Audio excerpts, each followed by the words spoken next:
恭敬大德圣地，为是法会及一切众生，经传妙法论，教导我们如何了生活是离苦得乐，速证无生。the Sangha will grateful to our compassion for the sake of this assembly and all living beings. Bestow the wonderful Dharma will to teach us how to live suffering and attain peace and independence and create your lives onward. Namo tassa bhagavato arahato samma sambuddhassa. Namo tassa bhagavato arahato samma sambuddhassa. Homage to the blessed, noble, and perfectly enlightened one. Homage to the blessed, noble, and perfectly enlightened one. Namo saranto suchedoye alahudi samya sanputoshe. Namo saranto suchedoye alahudi samya sanputoshe. 无上甚深微妙法，百千万劫难遭遇。我今见闻得受持，愿解如来真实义。Supreme and wondrous Dharma, subtle and profound, rarely is encountered, even in billions of eons. But now we see and hear it and accept it reverently. May we truly understand the Buddha's actual meaning. Venerable Master, Dhamma friends, welcome to our Sutra lecture today. My name is Hung Shi. It is Sunday, January 2nd, 2022. It's Saturday, January 1st, 2022 in Northern California. And in the Northern Hemisphere, we're down here in southeastern Queensland. And the gentleman there on the screen who you're looking at is Golden Swamp Wallaby. He's here to welcome all of you. And right this very moment, just off to my left here, there is another one of our furry wallabies sitting, reclining and taking in the lecture. He's very, very chill resident of the neighborhood, a sleeping wallaby out there just listening to the lecture. So how auspicious for our Australian beginning of the new year, 2022. Today, we're going to be looking into the Flower Garland Sutra. And I want to express my appreciation for the volunteers who are making it possible for people who speak Mandarin and who speak Vietnamese to hear what I'm saying in their own language. We have some volunteer translators who week after week put this lecture out to an entirely different audience who otherwise wouldn't get a chance to hear my version of the Dharma. So Master Xuanzang's teachings filtered through the next generation from Australia to the world. So we're grateful also for the folks, the volunteers who do the necessary computer translations to go from Zoom to YouTube out to the world so that various protocols can be observed and people can listen to the Dharma, either as an audio webcast or as a YouTube video, and then do the conversion to put it out on an archive so that you can, any time of the day or night, you can pull it down. That's quite wonderful, and I very much appreciate and want to show my gratitude to the folks who make all that happen. So to get started, we have two things that we do now. One is we invoke spiritual presence, and the other is that we acknowledge country, acknowledgement of country in Australian style, of folks who've been living with First Nations from the very beginning of their presence here in Australia, and I think something that I hope we will do in America as well. So let's get on that. Here we are.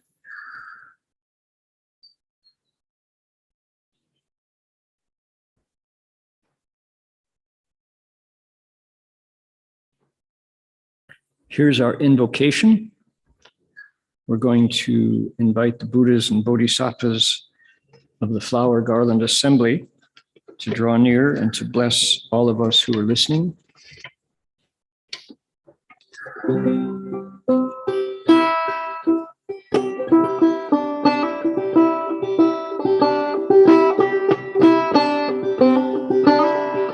Now, before I do that, I have to do something here. Hold on. Going to go back and turn on my original sound. There we go. Makes a difference.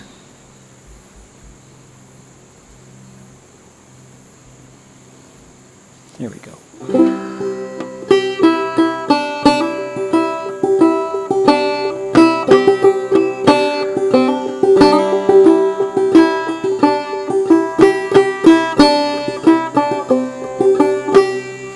Namo Da Fang Guang Fo Wan Jing Wan Hai Wei Bo Pu Sa Da Fang Guang Fo Wan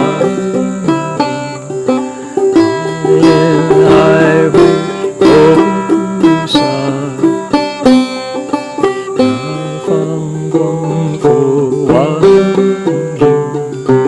Wan Hai Wei Bo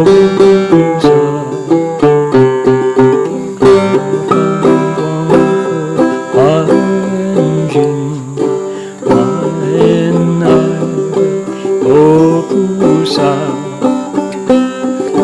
Da Fang Guang Fo Wan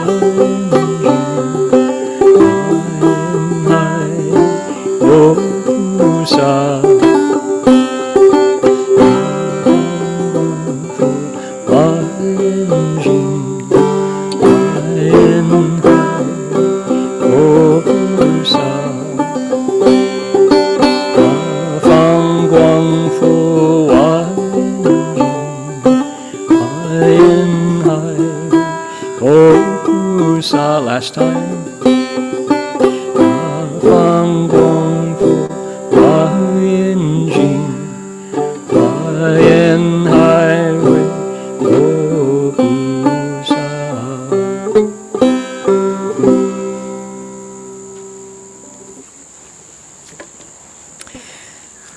This is our Dharma wheel banjo. We'll be hearing a little more from him later on.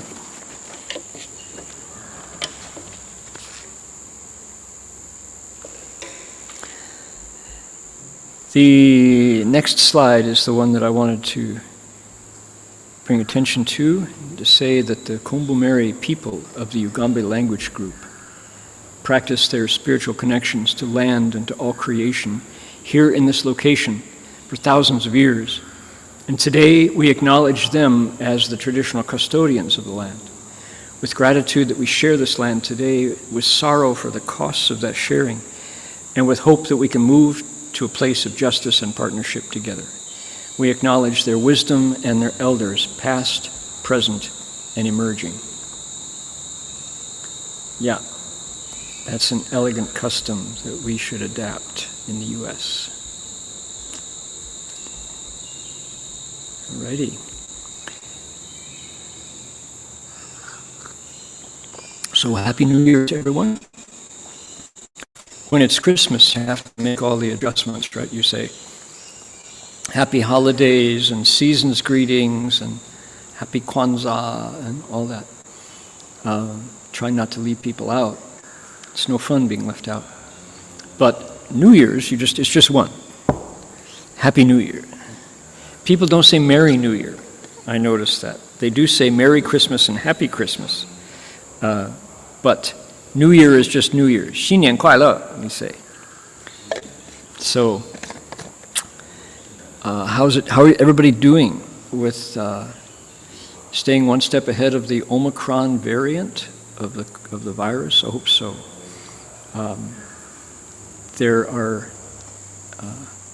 We have some tools. We have a Mahayana Buddhist tool, a mantra given to us by Medicine Buddha. It's called the 药师灌顶真言, the true words, the mantra given to us by Medicine Buddha, who quells calamities and lengthens life, the Buddha of lapis lazuli radiance. And that mantra is singable. And the point of the mantra is to get it into your system, however it works. The sounds, there's that funny thing about mantras where people say, well, it only works in Sanskrit. Well, the Chinese had it right. Well, I'm using the Japanese version of it, right? Some people just translate it into English meaning. So who's right? Who's right is who is sincere in the heart. It's not the case that the Buddha only speaks one language and can only understand a certain language, or that only certain vibrations work. We have a singable version in Sanskrit that we are very interested in having people learn and recite, to keep it moving through your mind, through your eyes, through your speech structure, your tongue, your lips, your voice, right? So that the more we recite it, the more that wholesome energy of Medicine Buddha's mantra can bless the world. The thing about mantras is they are a proper sound. They say a proper, not proper good and bad. I mean, it is good and bad, but it's not proper in terms of gentility, sort of proper, propriety's sake. It's proper meaning correct between heaven and earth. It hits the right vibrations. So when you recite the mantra, things that are out of sync get synchronized. Things that are out of harmony return to harmony. Things that are ill at ease come back to the flow that produces the least amount of friction, because it's right. If we could get a better translation for the Chinese word zheng, we would get it. Zheng meaning square. The word zheng in Mandarin, I really like the opposite of zheng is xie. And xie is like, if you launched a missile, xie, it wouldn't hit orbit.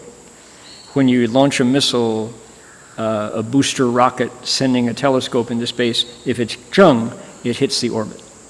So it's precise that way.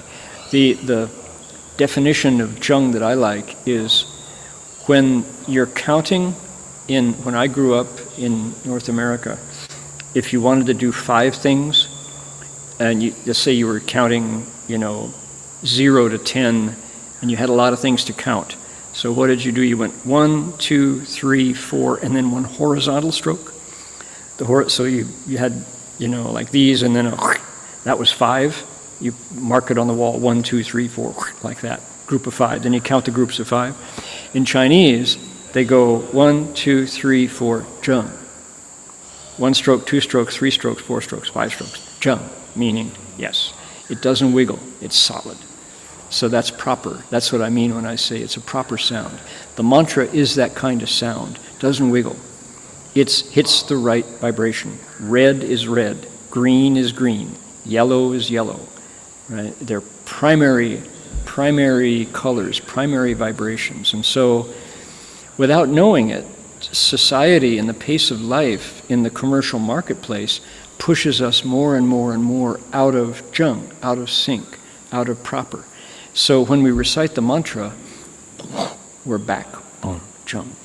So the more we recite it, the more we nourish that fundamental, correct orientation of our nature with the bigger picture, with nature writ large, with the macro. And we are the micro. And if we recite that mantra, we become in sync, in harmony, at ease with the macro, with all that is. So it's a good thing to recite. And then whoever we touch with our lives get the benefit of that being in sync and proper. So that's the value of mantras. They're a picture of the nature before we distort it with our desires and our self and our thoughts and our wishes and our confusions like that. So that's the benefit of the mantra. So we chant that mantra, Medicine Buddha's mantra for anointing the crown of the head, as much as we can. And we're using it now as a transference. We used to do our May Every Living Being transference at the end of lectures for years, but when the pandemic came for the last couple of years, we now officially entered our third year of pandemic time. We're transferring along with Medicine Buddha's mantra.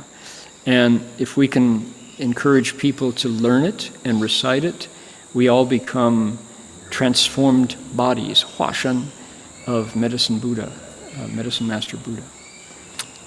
Okay, let's look at today's text. Here it is. I'll make it nice and big. There we are. I'll do these 2 paragraphs first. Ready? Here we go.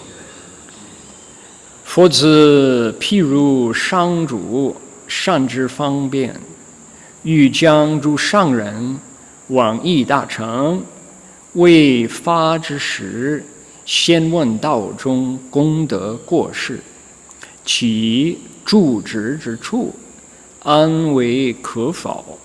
然后具道资粮，所作应作。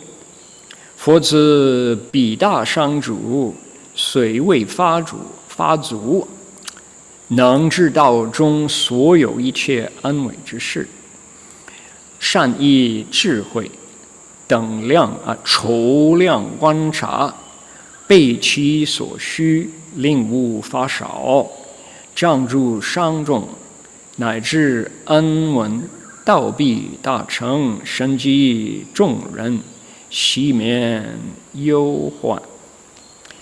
Now, instead of reading the translation there, I'm going to read the translation here.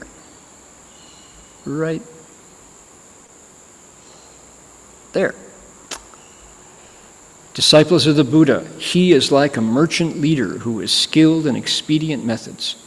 When he's about to lead a group of merchants to visit a big city, before they set out, he first inquires about the merits and drawbacks of the route, the lodgings and stopping places along the way, and whether the road is safe or not. Afterwards, equipped with provisions for the journey, he does what needs to be done.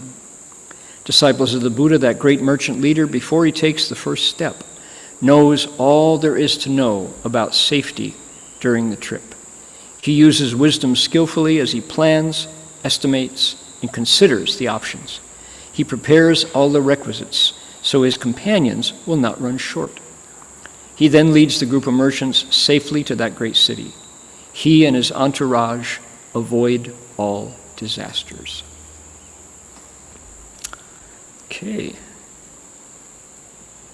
There we are. Good. Now, what's going on?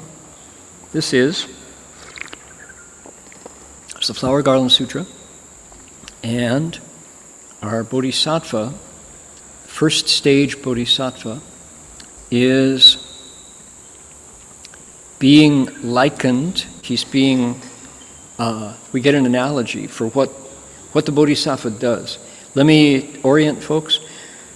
We've been reviewing the first stage of the 10 stages chapter of the Flower Garland Sutra, how to be a Bodhisattva, how to do it. Body, mouth, and mind, actions, thoughts, words, intentions, all specified very much like a textbook, like a how-to, a manual, a handbook. And we're done with the specific instructions, and we're in a section of the text that's a repeating portion that comes back in every one of the stages. This one is special because it's the first stage. And here on the first stage, a lot of the groundwork is done for the other 9 stages. The foundation is laid here. And our Bodhisattva, last week and this week, is looking in advance at the whole curriculum, the whole course that he or she is going to need in order to successfully go from the Bodhi resolve all the way to Buddhahood, to success, to the end of the road, to graduation, you could say, if it's a curriculum. So it talked about how he is kind of surveying the whole territory, looking at the whole map all the way to the goal, and looking at the problems that are going to arise, and then coming up with what were called 对治法, antidotes for things where he could fall short. Now, one thing you can get from this is understanding that a lot of people who start don't succeed. A lot of people who set out fall short somewhere along the way, either get stuck or get knocked out of the running almost. I was amazed when I started out on my doctoral program how many people who start out fall short and don't succeed. And the main reasons that people began a program with the best intentions, with funding, with everything ready to go, but didn't get their doctoral diploma at the end of the program, most of them were because of work that just became too hard to balance work life and study life, or family issues, emotional family issues, just their kids needed them, or they had relationship issues or whatever. But then the kind of discouraging statistic was the number of people who, in a typical doctoral program in the humanities where I was, not in science, you have courses to take, you have exams, qualifying exams, then you have your thesis to write. So there's these three pieces of the doctoral program. And the number one reason for folks not to succeed in the program was called ABD, everything but the dissertation. And boy, getting that dissertation written was a challenge because it involved close work with faculty members. You had to get a chairperson and you had to get a committee of people, scholars who already were established. They have their doctorate. They're members of the guild. You know what a guild is? A shanghui, right? They're members of the union. They know how to behave as a PhD, as a doctorate, as a doctor of philosophy in the course of study, in this field of study. And you had to invite them. You'd pick out a chairperson who had accepted you. Yes, I will guide you through. And then your committee was either 2 or 3 or more members who were not daily supervising you, but they would read your dissertation and agree at the end. They would listen, they would test you and say, yes, you are qualified to join our shanghui, our guild, our union. You had to please those committee members and your chairperson. And a lot of people would get started. They would pick a topic, but they would pick the wrong chairperson. The tendency was to want somebody who was well known in the field. If you have a influential and well published, highly thought of, powerful person in your field who you picked to be your chairperson, what if that person didn't have time for you? And you would run into a problem, as you always do, and they wouldn't be available for advice, too busy writing their books. Or what if the chairperson was famous for using their advisees as researchers for their own projects? So they demand your time from you. And in order to take advantage of the fame of your chairperson, you have to become a slave to that chairperson and satisfy their needs. All kinds of stories, lots and lots of stories of folks who started out and didn't finish. Now, to put the icing on the cake of my story, I was blessed with 3 of the most remarkable men I could ever have hoped for to guide me all the way through. Plus, I had daily help from my community at Berkeley Monastery who kept me going. And without the 3 men, Dr. Nakasone and Dr. Yi and Dr. Birnbaum, I would not have succeeded, clearly would not have succeeded. And without the daily support in a real way of 3 individuals at the Berkeley Monastery who volunteered to pay attention to the front door so I could focus and to keep me fed and going full of, caffeinated with enough gaoshan cha with oolong tea to drink, and then a research assistant who cut my research time by 2/3 by being able to, found it in the Tripitaka, go into the Dai Bang Jing and find this sutra. Boom, got it. That was, and also to keep me awake. I had the keyboard of my computer imprinted on my forehead from all the time I was like that, and my face down on my computer. Fasher, better wake up, Fasher. You haven't moved, you haven't typed a word in the last 20 minutes, Fasher. So with all that help, I was able to finish, without which I would not have. I would have been an ABD, all but dissertation, right? So our Bodhisattva, here in the first stage, is doing that very same thing. The sutra gives us an analogy. They say, he is like, or she is like, now on the first stage, preparing to go to the 10th stage, she is like a merchant chief. What is a merchant chief? Well, in order to make sense of it, you have to know about trader caravans. The marketplace has changed. We don't do it this way anymore. So the sutra is a little bit dated for sure. But back in the time that the Buddha was teaching, I'm sure this analogy made sense to a lot of people. Because what's the deal? You live in a country, maybe a kingdom, and your country produces these goods. Let's say it's tobacco. Let's say it's honey. Let's say it's metal work, pots and pans, silverware, or even fine metal, gold and silverware. And you want to sell what you produce, but nobody around you, either they all have it or there's not enough money to buy what you're making. So what do? You think, if I could go over to that country, I could sell my stuff and make a lot of money. That's the thought. So what do? You take your goods and travel to that country.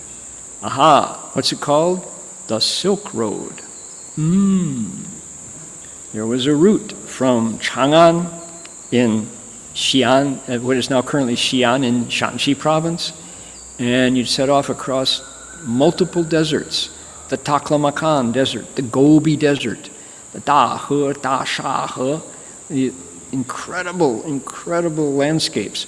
Then you get across the desert, you got to go over the mountains. The world's tallest mountains are in the way of you and your destination. And you have to go over the mountains. And then you come down on the other side, and then where are you? You're in present-day Afghanistan. And you have to get through that forbidding territory, which is beautiful and stark and very Buddhist, mind you. And you have to negotiate with all the different chieftains and all the different tribes, and some are warlike and some welcome visitors, and some you have to meet all the bandits who steal all your goods and your clothes and just leave you on the riverbank with nothing. All of these, incredible adventures. Then you get to India, and some went on to Greece, to Rome. That was the end of the Silk Road. You had to account for the Parthians, who are who? Current Iranians, right? Persia. There's a large tradition of Buddhist teachers who came, born in Persia, current day Iran, who heard the Buddha's voice and became the best translators. Shi Gao. Any Buddhist monk who has the first name An means that they're from the Middle East. They're from Persia and Iran. So that's what you do if in the past you wanted to make money with your goods. So how do you get there safely?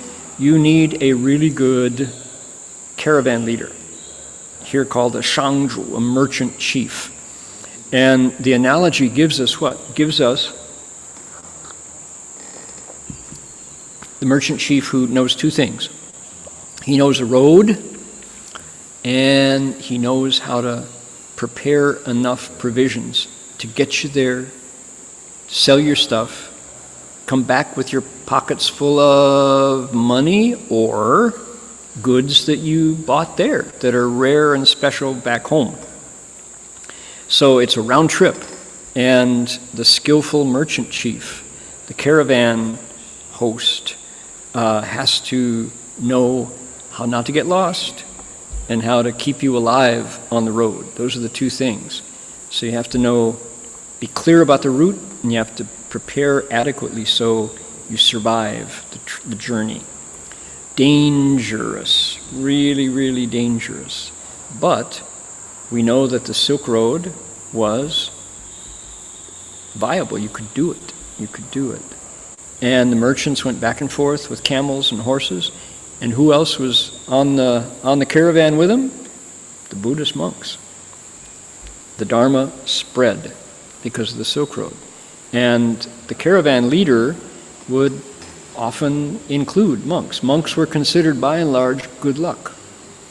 And if you could maybe attract a couple monks to go with you, and they would keep reciting and keep the demons away, and ideally keep the baddies away, if all went well.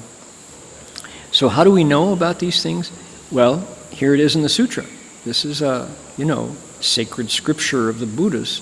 What's he talking about? He's talking about what you need to know if you're going to take a caravan out. Oh, not that.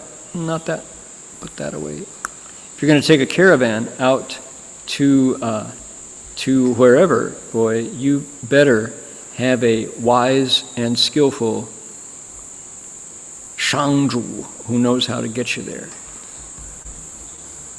and back. So what are we doing? Right there. Here it is. So he is really skilled in expedient methods. He is going to lead a group of merchants to visit a big city where they hope to make a lot of money. And first, before he goes, he wants to find out about the road. He wants to know exactly where the crossroads are, where the alternative roundabouts, in case a big windstorm comes up and blows all the sand and you can't recognize what you thought you knew yesterday is all different today. He wants to know about where the oases are, where you can stop safely, whether the road is safe or not. Has the last year's floods washed away the road?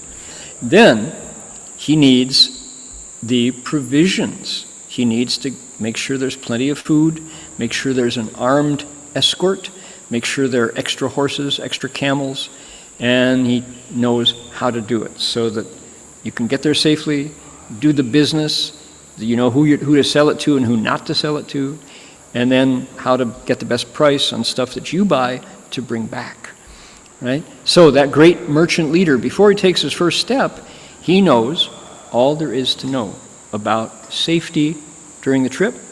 He's good at planning, estimating, and considering his options so that all the requisites are there, and gets to the city safely. They do the trading, they come back, no disasters, and you get to live to do it again. Wow, imagine. Now, I was thinking about this, and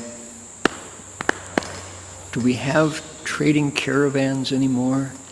Pretty much not, right? What do we have instead? We have IPOs.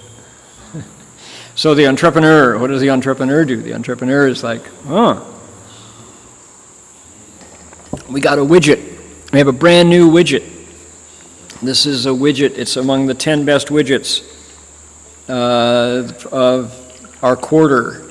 And this widget is widget. 中文怎么叫 widget? 就是什么东西了，一个新的东西。Yeah, it's just 某某什么有进步的什么东西。好了 ，so the widget uses less power and delivers twice the performance, better than last year's widget. So what do? You interest investors, angel investors who are going to give you the $1 billion so you can launch your widget. And the investors want to know whether they're going to get a return on their money. So the entrepreneur, merchant leader, right? He has to please his board of directors. He has to please the investors. He's got to launch, make sure it's bug-free, the code is solid. And then he has to mount a PR campaign, saturation, all the markets, so that people know about the widget, and then they start to buy it, and he has to deliver it, and it has to perform as spec'd, they say, perform according to specifications. So what happens? Then you take it on to the big board, the Wall Street or various markets, Europe or the Hang Seng Index in Hong Kong, wherever. And the investors get a lot of money back. So that's a little more familiar. Of course, you can hear as soon as I talk about it that I don't know what I'm talking about. But the analogy, since we don't have any merchant chiefs anymore, but we do have entrepreneurs who take a product to market and return with lots of money, so there is a similarity here. And what else happens? Let's take a look at the next paragraph, which is going to say, the Bodhisattva in similar ways, right? This is how the analogy comes home. So let's see what it says here. Ready? 佛子菩萨商主亦复如是，住于初地善知诸地障对治，乃至善知一切菩萨地清净，转入如来地，然后乃具福智资粮，将一切众生轻生，let's see，一切众生经生死狂野，险难之处，安稳得志，杀婆若成，身及众生不轻患难，是故菩萨常应非懈勤修，诸地殊胜精业，乃至趋入如来智地。Okay, we got it. That's a real mouthful, saying all that. Coming up, there we go. Disciples of the Buddha, the Bodhisattva, like the leader of the merchants, is also that way. While staying on the first stage, he's skillful at knowing remedies for obstructions to all stages, up to and including skillful at knowing how to purify all the Bodhisattva stages, and in turn, to enter the stage of the Tathagata. Afterwards, equipped with the provisions of blessings and wisdom, he leads all living beings through the wilderness of birth and death, with its places of danger, until they safely arrive at the city of omniscience. Neither he nor any living being experiences disasters. Therefore, the Bodhisattva should never be lax and should cultivate the supreme, pure karma of the stages, up to and including learning and mastering the stage of the Tathagata's wisdom. Okay, take a look here. This is our, when we give an analogy, we get a 和, the 比喻就有和. The analogy gives us something we're not familiar with, and then it brings it back to the Bodhisattva, and we see the similarity. So, Similar to the leader of the merchants, or you could say the entrepreneur launching his IPO, is also the same way. He's here in the first stage, but he knows what's likely to happen all the way up to the 10th stage. And he knows how to keep it moving. They say in Wisconsin, keep her moving, right? So equipped with the provisions of blessings and wisdom, like the provisions for the merchants on their way to Rome, right? He leads all living beings through the wilderness of birth and death with its places of danger until they safely arrive at the city of omniscience. So, you get the analogy, right? It's very easy. The merchants, my gosh, there's danger at every step. The chances of their not returning are really good. Is that true for the Bodhisattva cultivating in the 10 stages? Yeah, it is. The chances of success are there, but they're not great. You need to prepare. You need to be clear in every step, and you need to prepare what you need to get there all the way to the city of omniscience, in other words, Buddhahood.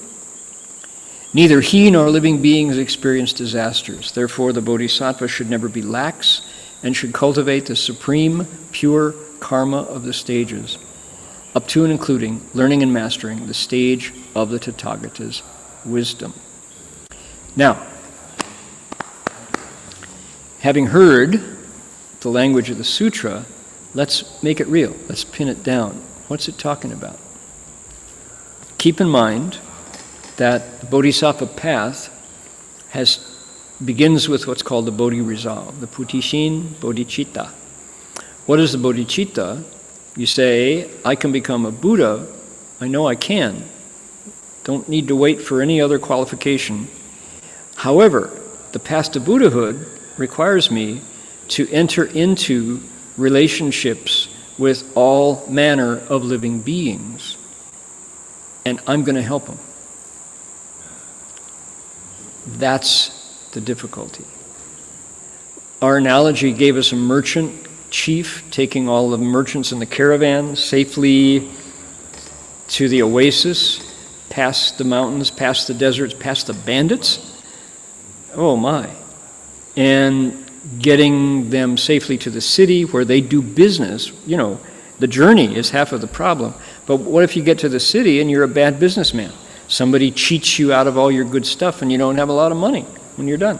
That's a danger too. The merchant chief knows how to negotiate the best price, find the best goods. They don't cheat you in supplying what you're trading for that you're planning to take back, and get you back safely. Again, the long journey. The Bodhisattva doesn't have that kind of trouble. What has he got? He's got living beings to teach.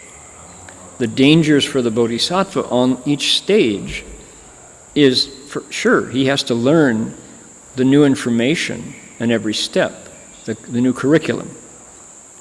First, second, third, fourth, fifth, sixth, seventh, eighth, ninth, to the 10th stage. But learning it is only part of it. The Bodhisattva has to use what he learns to teach living beings. And we are notoriously hard to teach. Oh yeah.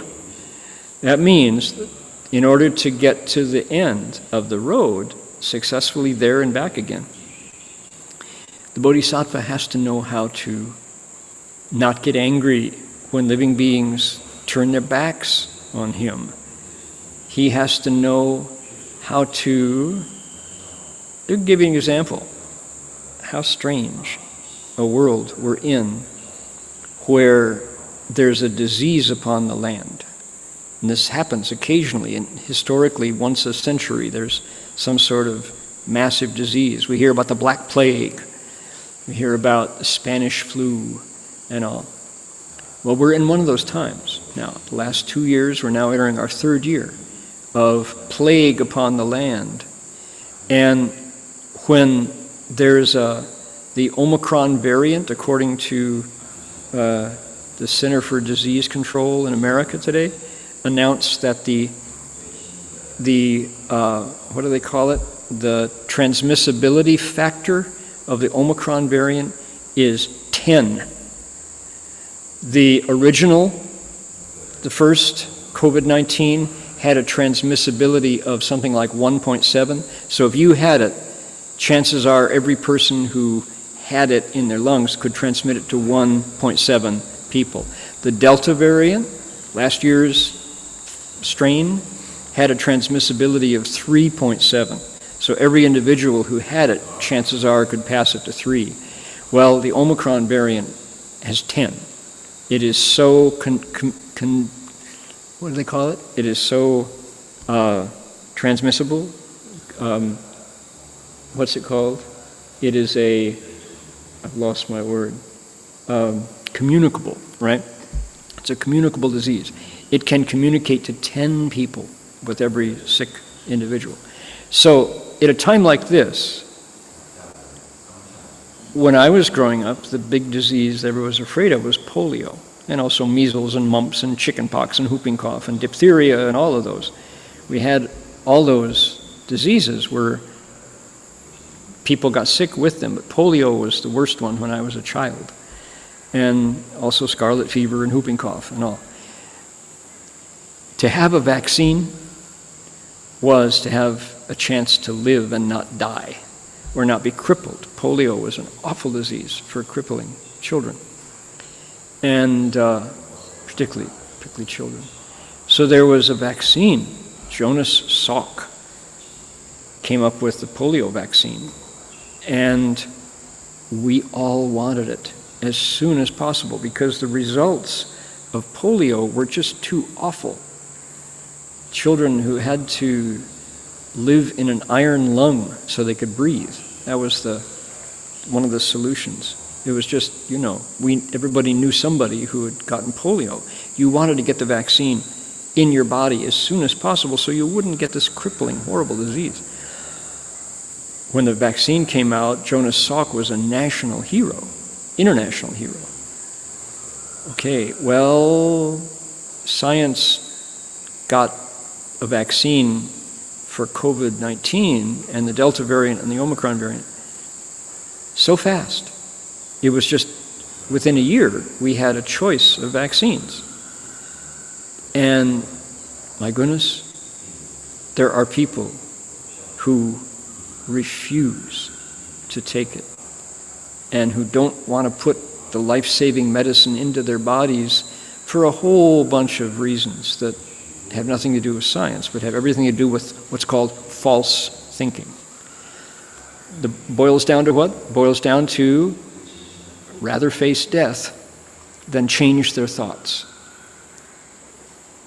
And the Bodhisattva has to teach those living beings as well. Hard. So you get the analogy, right? The merchant chief has a hard time getting everybody safely to the big city and back and trade their goods and make money and come back safely. The Bodhisattva on the 10 stages, heading to the big city of Buddhahood and what's called 一切种一切智智, the wisdom of all modes, the Buddha's wisdom, his problem is he's got to deal with upside down, false thinking living beings who are proud of their ignorance. They combine it. Not only do they not know right from wrong, but they're proud of it. So they add arrogance on top of their ignorance. That's the Bodhisattva's danger, that he has to, and he won't become a Buddha until he takes all those beings across. So it's a long road. The long and winding road. Yeah, it's a long journey to Buddhahood because living beings are hard to take across. But that's his job. That's her job. They're going to do it. They're going to find a way. This furry orange creature staring at me and staring at you on your computer screen there, or your wherever you're watching, that's a living being that has to be taken across. Bodhisattva says, 众生无边誓愿度. Even though living beings come in limitless varieties, some like to eat grass like that, I'm going to take them all across. He will go last. That's the promise. So it's hard, but this is a bodhisattva. This is a living being, a human being with a big, big heart. Big heart. Big-hearted living beings. Not easy to discourage. Not easy to frighten away. These living beings, these bodhisattvas say, precisely because living beings are hard to teach, that's why I want to do it.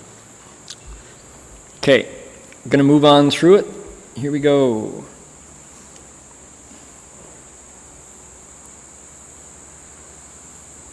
We're going to read 2 more paragraphs, 2 more big paragraphs. Here we go.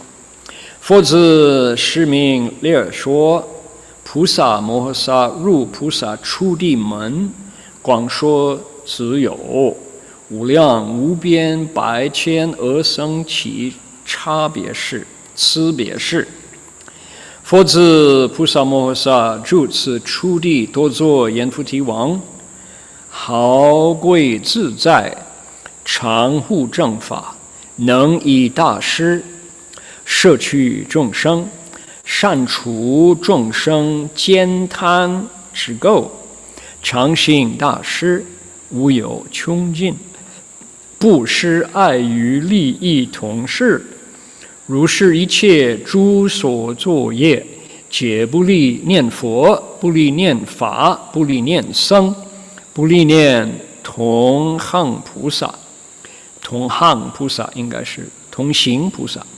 不立念菩萨行，不立念诸波罗蜜，不立念诸地，不立念力，不立念无畏，不立念不共佛法，乃至不立念具足一切种。一切智智。There it is. What is it that it is? We'll find out. Not that one. Thank you very much. Put that one away. Oh. Cancel.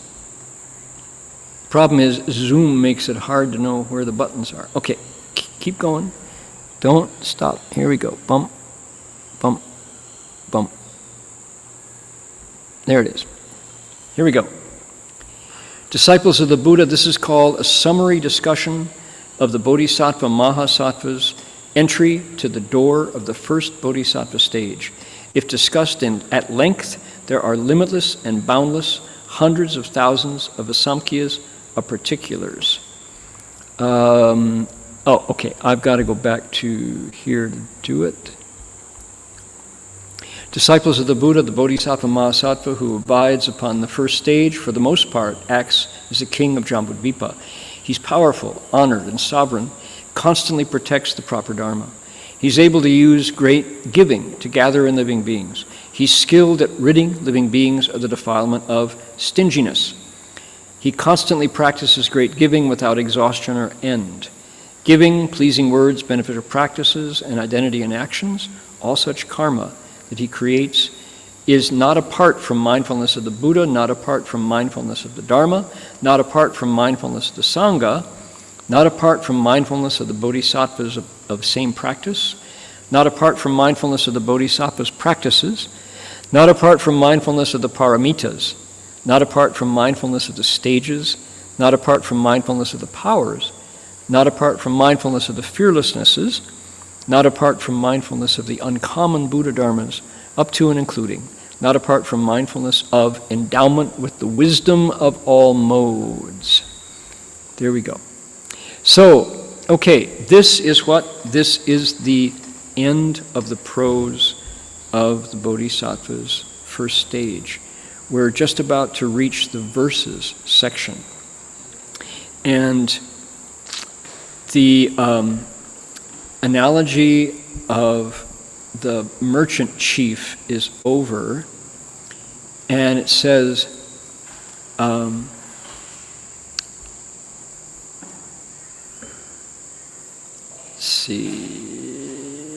see here, right here. Disciples of the Buddha, this is a summary of the Bodhisattva Mahasattva's entry into the first Bodhisattva stage. If Vajra Treasury Bodhisattva says, if I was going to explain it at length, wow, there are limitless and boundless hundreds of thousands of Asamkhyas of smaller details, which we would never have time to finish. Just take too long. So, okay, now check this out. This is what, oh, I need to make that bigger, don't I? Let's make it a little bigger. I outlined this so that we could take a second look. Maybe a little bigger. There we go. Okay, so this paragraph is really interesting because it's distinctly the first stage of the Avatamsaka's 10 stages. So this is really a unique kind of summary, and you get a flavor here of what the whole rest of the chapter is like. And what occurred to me after I read it is this is what a first stage bodhisattva does with his or her time. This is what they're like. This is how they spend their time. It's right here in this one paragraph. So, what does he do? He connects with living beings to get rid of their defilements. So if you're a first stage bodhisattva, think about it. This bodhisattva's job is to help other people become better people. To get rid of your defilements means, let's say you smoke, drink, curse, gamble, lie, all these things that we do. Bodhisattva works on your bad habits to find a way to make those behaviors less appealing to you. He encourages you to change those habits. Why? Why is he in your face about that kind of stuff? Isn't he violating your First Amendment freedoms? No. It's that this bodhisattva has to cross you over before he can make progress on the stages. So he works at helping you wake up so that he can continue, right? In a way, he's responsible for you, for us, for crossing us over. Okay, here are the details. This is the general. 能以大施，摄取众生. He uses generosity to help us get rid of the defilement of defilement of greed, of stinginess, it says. Stinginess. He is generous, and he inspires you to let go more, right? 贪之垢. He gives as a benefactor endlessly. If you get to see him, you get to see this bodhisattva giving stuff, and it makes him so joyful, the stage of happiness, they say, that you want to do it yourself. You want to get a piece of his happiness, and you connect that it's because he's giving. So you want to do it too. Furthermore, the 4 kinds of methods of gathering in living beings: generosity, kind words, cooperation, and service. Those 4 methods that bring people close. While the bodhisattva practices all those methods to connect with living beings, this is the first stage. He's got to go out there and tie up his affinities so he has living beings to cross over. Living beings are infinite, and I vow to save them all. But what if you're a loner? What if you're shy?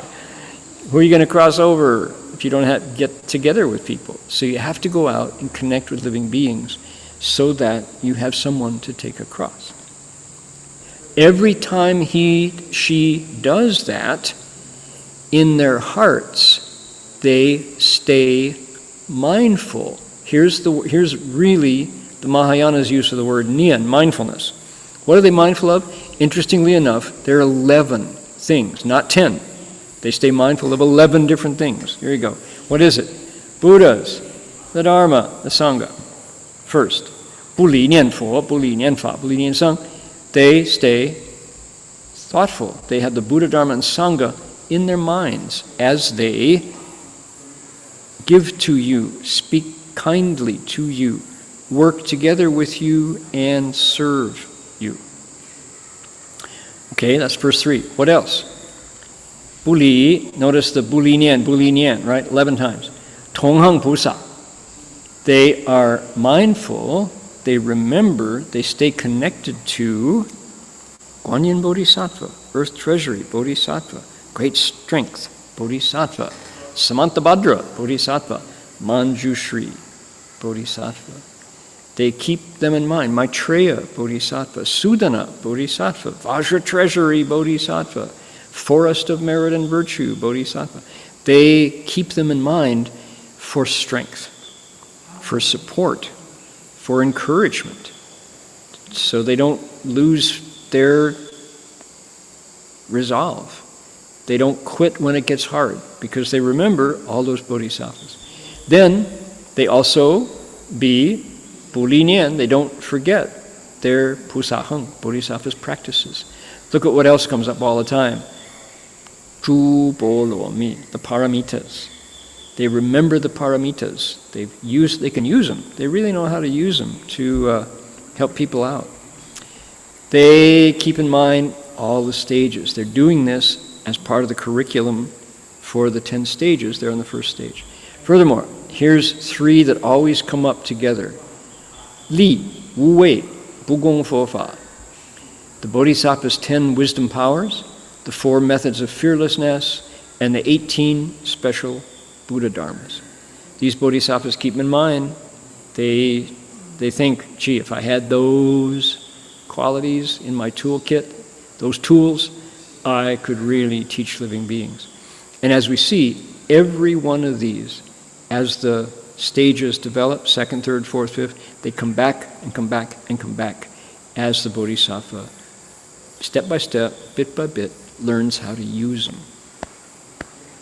This is the real Bodhisattva's curriculum. This is what they do with their spare time, is they practice mastery of generosity, kind words, cooperation, service, and as they're doing those things, they stay mindful of Buddha, Dharma, Sangha, Bodhisattvas, practices of Bodhisattvas, paramitas, the stages, the powers, the fearlessnesses, special Buddha Dharmas, and finally, 不离念, they stay mindful of this mouthful, 具足一切种一切智智. So, knowledge, all knowledge, sarvajña, omniscience, qualities of, all the qualities of, fulfillment of, all the qualities of the knowledge of sarvajña. In other words, highest wisdom in every mode. They're always thinking of it. That's their goal, is wisdom. What's the wisdom for? So they can teach better, so they make fewer mistakes, so they don't lose their steam, they don't get dispirited, they don't get discouraged, they don't quit. They keep going, keep going. So that's what they want. And then our sutra gives us, interestingly, let's see. I didn't read this in Chinese. So let's hang on to that for next week then. That's where we'll go. It's a little encourage, a little cheer, like a cheering squad, the cheerleaders. Bodhisattvas give themselves a little cheer to keep things moving as they go. Whew. Okay, wowie, end of the first stage.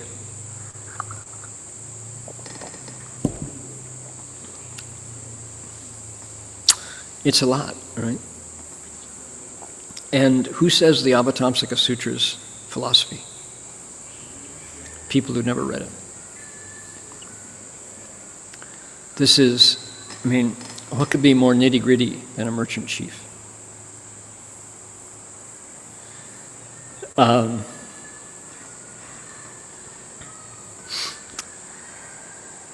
early on, when I had no idea. I was a Chan guy. I liked Zazen. That's how I started out in Buddhism. And I had no idea that I was going to spend a lot of time in the world of sutras, explaining sutras and enjoying sutras and bowing to sutras and translating sutras. I was far from my imagination. But following the guidance of my teacher, that's what he led me through. And early on, Master Hua put a book in my hands. He said, "Here, you're going to need this later." So I was like, oh, it was Xeroxed. It wasn't even a complete book. It was somebody had copied out a rare book on both sides, and it was bound with, so I had to read in the gutter in between the pages. I had to hold it open like that. But it was readable. What was it? It was a bilingual edition of the biography of Master Xuanzang Dashi Zhuan from Bhikshu Hui Li. Now, this is not Da Xi Yu Ji. This is not Journey to the Western Regions, the book written by Master Xuanzang. This is the book about Master Xuanzang's pilgrimage to India and back to China, carrying sutras which he then translated. So it's the amazing story of somebody who covered the route, the Silk Route. And I won't do the whole thing on Master Xuanzang. That could be an entire lecture at some point. That's a series of lectures, actually. Wonderful, amazing hero of the culture who was a Buddhist monk. So, from that book that Master Hua put in my hands, I got in the habit of every week when I went to City of 10,000 Buddhas to lecture on sutras, I would end my lecture with a story from Xuanzang Dashi Zhuan, the monk from Tang. And one of those stories talks about when his group of pilgrims, he was traveling with merchants and they were robbed. Robbers came. And the robbers came to them on the banks of the Ganges. They were already in India. The Ganges is a long, long river. And the bandits came by boat along the Ganges. They were hiding under willows. And as the Master Xuanzang and his merchant companions, he was the kind of the guest of honor in a caravan. As they were on a riverbank, out from the river came all these black boats full of pirates and robbers. Never mind Johnny Depp and the Pirates of the Caribbean. This was real pirates. And they put a circle of swords and knives and clubs around everyone and stripped all their clothes off, down to their underclothes, took everything of value. And of course, people were screaming and the dust was flying. And it's not recorded that they killed anybody, but certainly the bandits were terrifying. Cutthroats. And so that would have been enough if there hadn't been special circumstances. But the special circumstances in this case were the bandits were followers of what was called the Waidao, of the Durga. The Durga is, is it Shiva? I don't know how the pantheon works out, but they believed that every year they had to sacrifice a living human to the Durga, to their god. And it was the time for the sacrifices, and they needed to find a candidate to offer as a blood sacrifice. So who did they pick? They picked the handsomest, best-looking male in the group, Master Xuanzang. He said, you'll do. And the merchants all intervened and said, no, bad idea. Really bad luck if you kill a monk. You can't do it. Don't pick him. He's not the one you want to kill. That's really bad on you if you do that. He's got protection. So they said, baloney, we don't listen to you. Probably didn't say baloney, but you know what I mean. So what did they do? They built a mound, mounded up dirt, and put a big pole in the center, and marched Master Xuanzang up to it and tied his hands behind him to the pole. And they started their prayers to the Durga, and after they did their ceremony, they were going to sacrifice him. Oh my goodness.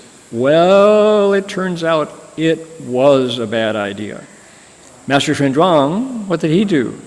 He said, no. He said, no. He said, I am happy just to lend myself to the services. I would much rather offer my body than any of my companions, so take me before you take any of the merchants. And then he said, but first, give me a chance to settle my mind before you kill me. And, okay, all right, hurry up. So Master Xuanzang entered samadhi, sat down, crossed his legs, meditated. And in the process of entering samadhi, his essential spirit traveled to the heavens, to the Tushita heaven, the inner court, 那个斗率脱天的内宫里边. And who was in the inner court of the Tushita heaven? Bodhisattva Maitreya, whom Master Xuanzang admired his whole life and did many the focus of his practices were focused on Maitreya Bodhisattva, who was going to become Maitreya Buddha. He was in the heaven of the Tushita palace, waiting for conditions to ripe so he could become the Buddha coming down. So Master Xuanzang's spirit traveled to the Tushita heaven, and he had a chance to bow to Maitreya Bodhisattva and say, well, I'm sorry, my worship of you is going to be interrupted while I go off to rebirth and come back. But because of who Master Xuanzang was and the power of his vows, the Dharma protectors and the Devas and the Vajra knights were very unhappy to see their monk be disrespected. And so, as the story goes, and this is the biographer, Chinese were great biographers, they wrote the truth, right? This windstorm came up, started to blow, and this black cloud came in, and everything in the clearing where they were making their ceremony was in the air and violently being blown around, and everybody was blinded, and it was a terrifying storm circled around Master Xuanzang. And all the bandits were blown to their knees, and they took their weapons, and they were just terrified, and they screamed, we're sorry, a big mistake, we repent, we don't want to kill him, save us, And Master Xuanzang opened his eyes. He said, I'm ready to go, are you ready to kill me now? No, we're not going to kill you. Why not? Well, the big black storm came, and we're scared. He said, oh, well, all right, that's okay too. He says, then in this case, I will let you not kill me, but you have to take refuge with the Buddha, Dharma, and Sangha and throw your weapons into the Ganges. So they all go, anything, it's fine. They all threw their swords into the Ganges, and all of the bandits took refuge and decided to hold the 5 precepts. And he spoke Dharma for them and told them that was a really good choice, that they 舍邪归正, they returned from what was crooked to what is proper. And that was that. And they got their clothes back, and the bandits, the new disciples, became the protectors of the caravan for the merchants, and went to the next big city. So, true story, historical event that happened in the life of Master Xuanzang. So, Shifu gave me that book to share a story, kind of like dessert at the end of the meal of the sutra lecture. And I used that for years and years and years, and I still have it, this prominent in my bookshelf. So, wonderful. And it was a great translation by It came out amazing that translation occurred in print in the 1960s from China, from a press in Beijing at a time when there weren't many Buddhist books being published, but that one was well translated and published in China. So, great storybook, if you have a chance to find that. Alrighty, well, my goodness. I'm going to share something that I mentioned last week but didn't sing. A new song. And it's a Pure Land song, which is kind of timeless, even though we're now into Chan at City of 10,000 Buddhas in Berkeley Monastery. But this is it's a former Christian hymn called What Are They Doing in Heaven Today? And I changed it to What Are They Doing in the Pure Land Today? What are they doing in the Pure Land today, where suffering and sorrow are all done away? They're praising Amitabha, cultivating the way. That's what they're doing there now. That's our chorus. And the first verse goes, I'm thinking of friends whom I used to know, who suffered and sorrowed in the world below, but they've gone off to the Pure Land, and I want to know, what are they doing there now? What are they doing in the Pure Land today, where suffering and sorrow are all done away? They're listening to Dharma, mindful night and day. That's what they're doing there now. Now there's some who recited night and day without cease, their hearts on the Pure Land, seeking release. With faith, vows, and practice, cultivation was true. Are they in the Pure Land right now? What are they doing in the Pure Land today, where suffering and sorrow are all done away? Their misery is over and joy comes to stay. That's what they're doing there now. There's millions who caught a contagious disease. Years of pandemic brought the world to its knees, and the vows of Amitabha made a world full of peace. You can start reciting right now. So what are they doing in the Pure Land today, where suffering and sorrow are all done away?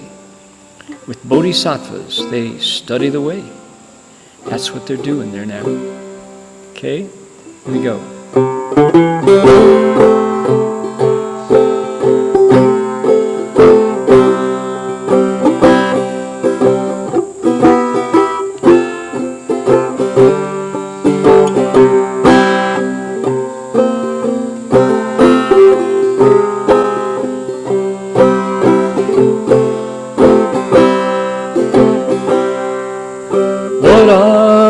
Doing in the Pure Land today, where suffering and sorrow all done away, praising Amitabha, cultivating the way.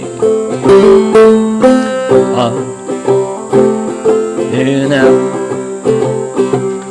well, I'm thinking of friends whom I used to know, suffered and sorrowed in this world below. But they've gone off to the Pure Land, and I want to know, what are they doing there now? What are they doing in the Pure Land today, where suffering and sorrow all done away? Listening to the Dharma, mindful night and day. That's what they're doing there now.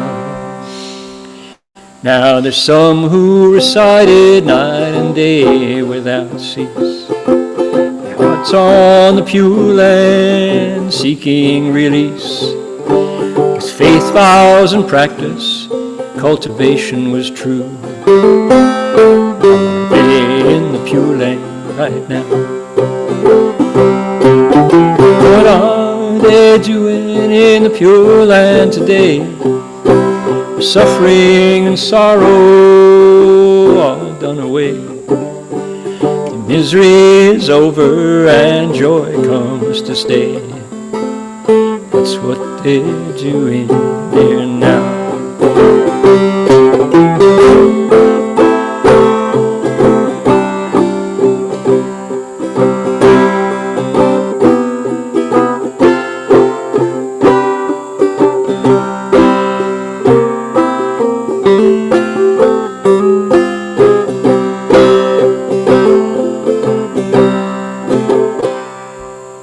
Millions who caught a contagious disease.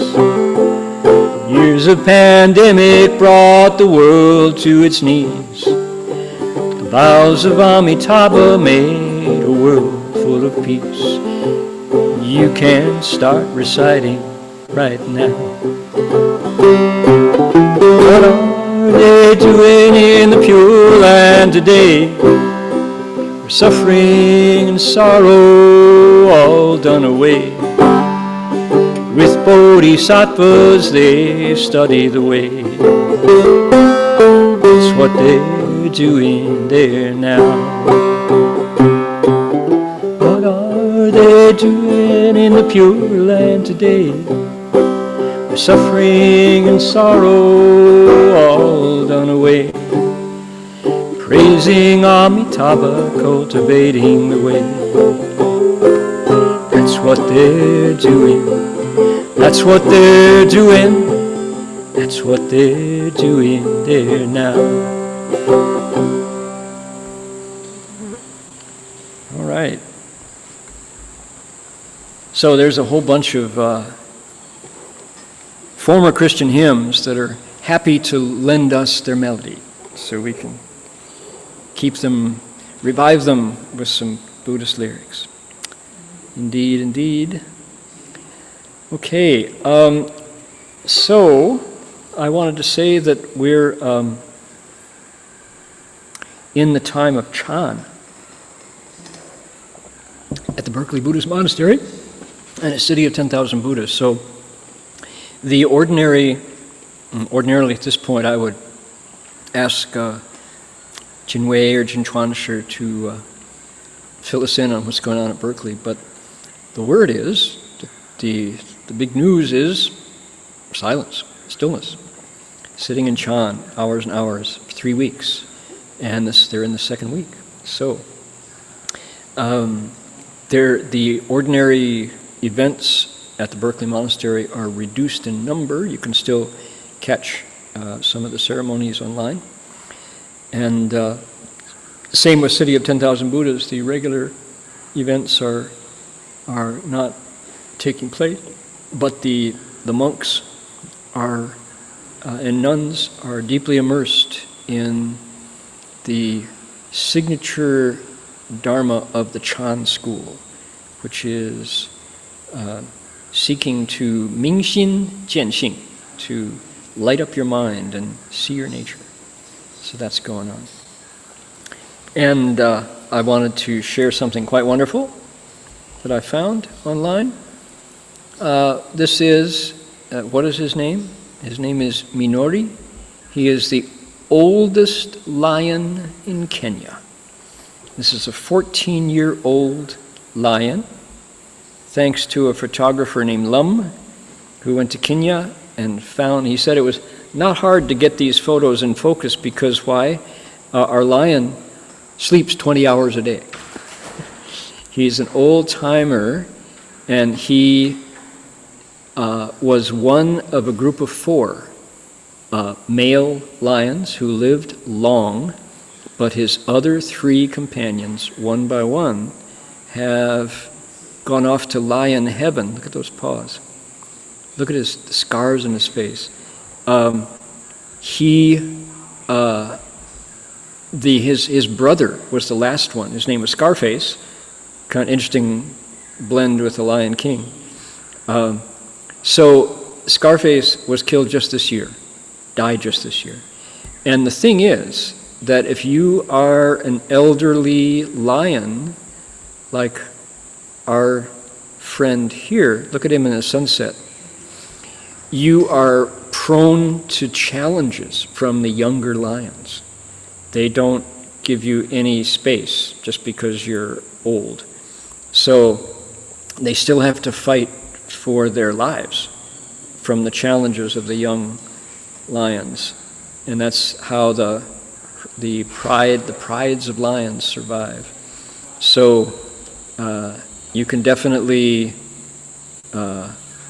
be a step slow, and that's all it takes for the young challenger to come up and knock you off. So he is a 14-year-old, is thought to be the oldest living lion in Kenya. He's at the Masai Mara National Park. So how wonderful to see this dignity and the seniority of experience and wisdom. There he is, 老狮子啊，老狮子王啊。So yeah, okay, there we are. So I heard, you heard me at the beginning of our lecture talk about the value in reciting Medicine Buddha's mantra. How it makes right, it corrects 治 right 正 it 对治邪的把邪成正 it takes things that are crooked and makes them solid and square. It also puts things that are out of harmony back into harmony, and it also it has the advantage of healing by giving the right energy. Maybe some people say it's done by color, by sound, the right vibration. It can nurture things that are too timid. It can subdue things that are too strong. That's the value of this mantra. So let's learn this as Mahayana Buddhism's power tool during a time of pandemic. The more we recite this mantra, the more we become proper, and it fills in deficiencies and it trims away excesses and puts us in the proper. Okay, so we'll transfer merit with this in mind. Thank you all for joining. Look forward to seeing you all next week.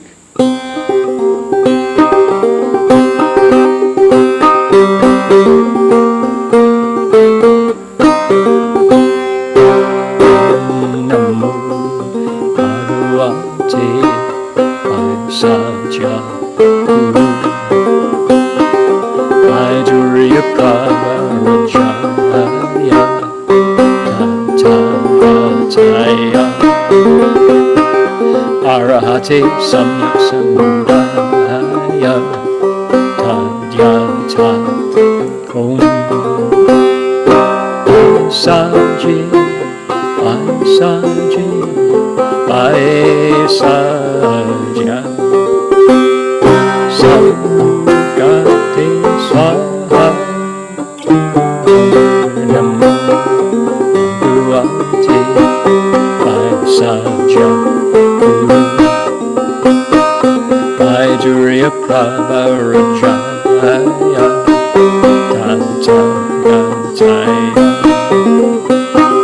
Arahate Samyak Samudaya Tadyata Saji Saja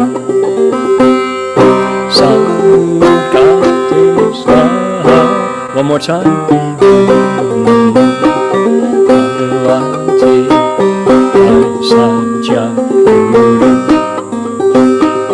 Vajuriya Prabharajaya Tagataya Arahate Samyak Samudaya Tadyata Saji Saja Samugate Swaha.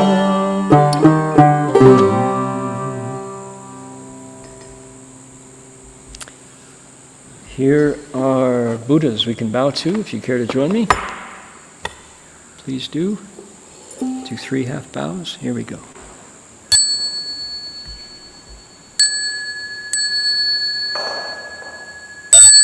Second bow. Third bow.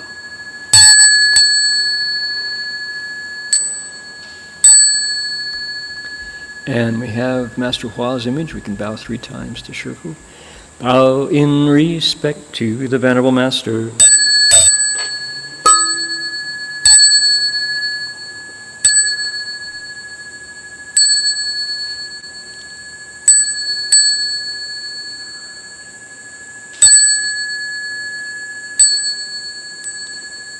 All right. How many do we have on the Chinese side? Okay, 55 friends listening in Chinese. Wonderful. Okay, all righty. Thank you all, friends. That'll do it from us for today. See you all next week. Amitofo. Happy New Year.